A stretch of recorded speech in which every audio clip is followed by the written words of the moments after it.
Hindi lang sa mismong pelikula, pati sa audience, ramdam na ramdam ang emosyong hatid ng GMA Pictures entry sa Metro Manila Film Festival, ang Green Bones. Makichika tayo kay Aubrey Carampel.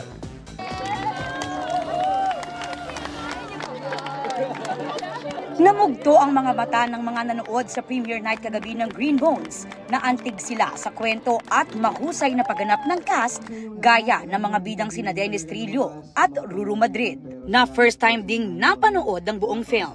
First time kaya ito naiyak sa sarili ko habang pinapanood ko siya. And nagulat din ako sa katabi ko, si Jen, na kalagitnaan pala ng pelikula.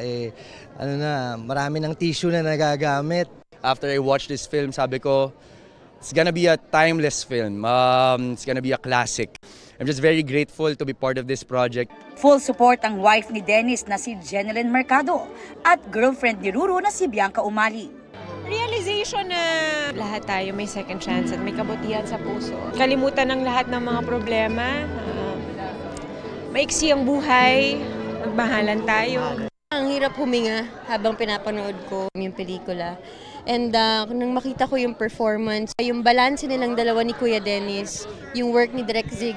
Natutuwa sa magagandang feedback ang direktor nitong si MMFF 2023 Best Director Zig Dulay. Nung makita ko na marami sa kanila, kung hindi lahat, ay lumuluha, ang ibig sabihin nag-resonate sa kanila yung pelikula.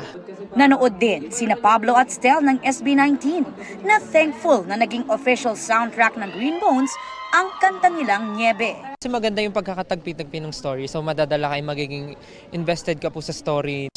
There's a different meaning para dun sa kanta namin, pero posible pala yun na tumugma yung lyrics niya kahit iba yung story na pinaportray.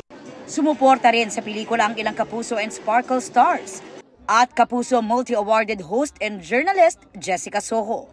Naroon din ang ilang Kapuso executives, kabilang sina Senior Vice President Annette Gozon Valdez at GMA Pictures Executive Vice President and GMA Public Affairs First Vice President Nessa Valdelion. Ngayong araw ang MMFF Parade of Stars, kung saan inabangan ang mga float ng kalahok sa MMFF, kabilang ang sa Green Bones. Aubrey Carampel, updated sa showbiz happenings.